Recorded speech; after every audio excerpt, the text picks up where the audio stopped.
Hey YouTube, Dawson Ryder here, and welcome to my review for the Power Rangers Lightning Collection A-Squad Yellow figure from Power Rangers SPD. This is our second, or at least second one that I'm getting of the A-Squad figures. The first one, if you do not remember, came in a dual pack with SPD Blue, and now they are releasing the other four individually. They're kind of shipping randomly. It's on random. Like this one obviously just arrived to me, otherwise I wouldn't be doing this review. There was a couple others that got delayed, so it's going to be a bit random. I almost wish it was kind of a set, but this is the second one we're doing, and it has some changes, which I'll get into in a minute. But first, let's talk accessories. So he's actually pretty bare bones when it comes to accessories. He only has two sets of hands, of which I have represented right here. One is the classic closed fist, and the other is holding the gun hand, which to be honest, I wish was a little bit better, because the only other thing he comes with really is the gun, which is really basic. Let's be honest, this is a basic setup. This looks like, hey, what if Power Rangers were playing a weird tech football in a Disney Channel original movie from the year 2000.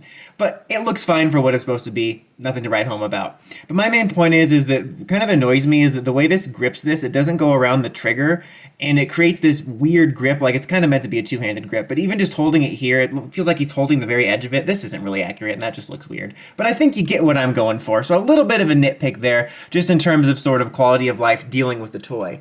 The only other thing he comes with is his little blaster part. I'm gonna be honest, I stopped caring about these effect parts a million years ago.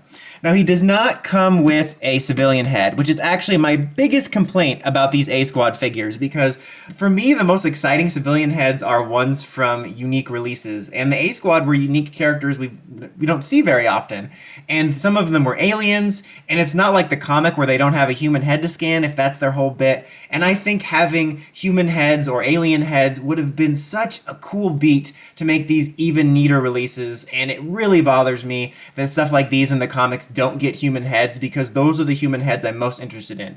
That sounded so disturbing, but you know what I mean. Those are like the civilian heads that I'm most interested in having for display purposes, or stuff like this in the comics, and we don't get them, and it's so frustrating.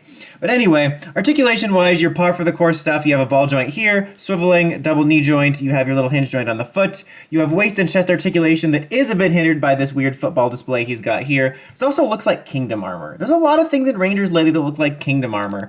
Ball and hinge joint here, solid range of motion, swiveling here, double knee joint. Oh, look at this knee, guys. The second knee. Here's knee 1 and knee 2. No, elbow joint. You know what I mean. Ball joint on the fist, and nice ball joint and articulation on the head. And no loose joint problems on this guy, thankfully, overall.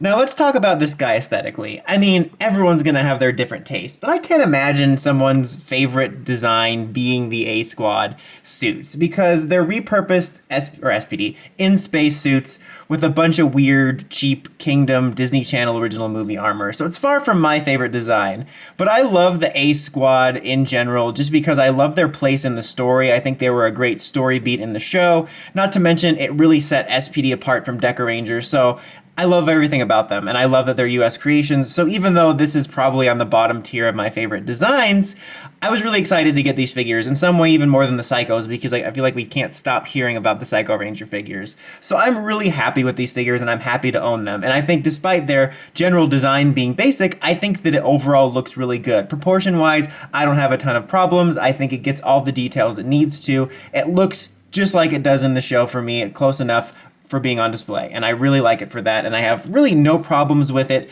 for the most part, just by himself. You know, I think it's good for what it's supposed to be. I feel like the reviews for these are going to be really boring and repetitive, since it's basically the same figure over and over again, outside of the female mold, but you know, we'll cross that bridge after we burn it down.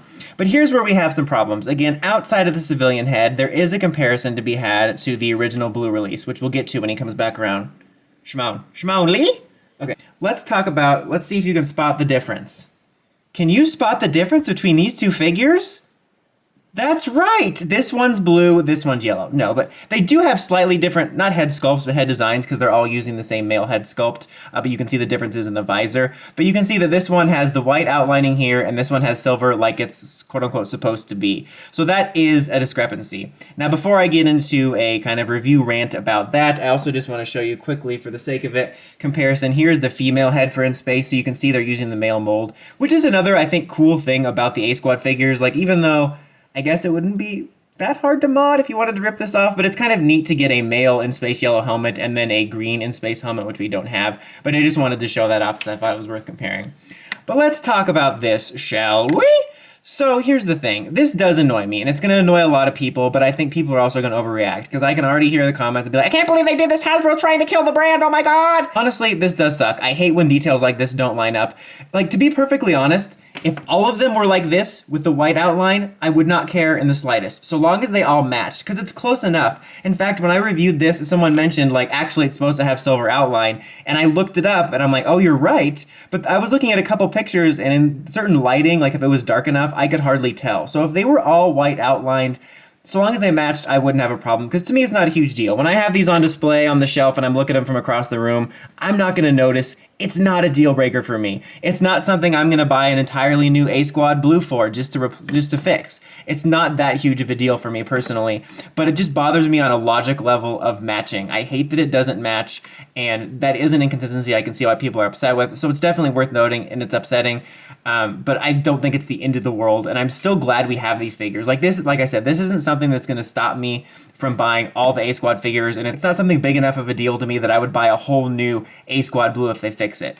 Now, I would love if they fix it. It would be really nice if they could include a fixed blue head, like in one of the other figures that are coming out, like red or pink or something, instead of including it with a random henchman, but we'll see. But it was worth addressing. The bottom line is, it bugs me too, guys, but it's not a deal breaker. Because I would say, if you are still into A Squad figures and you really want them for your collection, I can still recommend them. There's definitely going to be some people that are even a little bit more OCD than me that it might be a deal breaker for, and I totally understand that. But at the same time, I would say that it wouldn't hinder my recommendation, because outside of that detail, proportionally, I still think they're good looking figures, and I still think it's really cool we get these, and I'm just personally always extra excited for the US exclusive figures. So that's my 2 cents on it, guys. But until next time, don't like, comment, subscribe, and climb the steps and ring that bell so you get notifications for my videos. Dawson Ryder, signing out.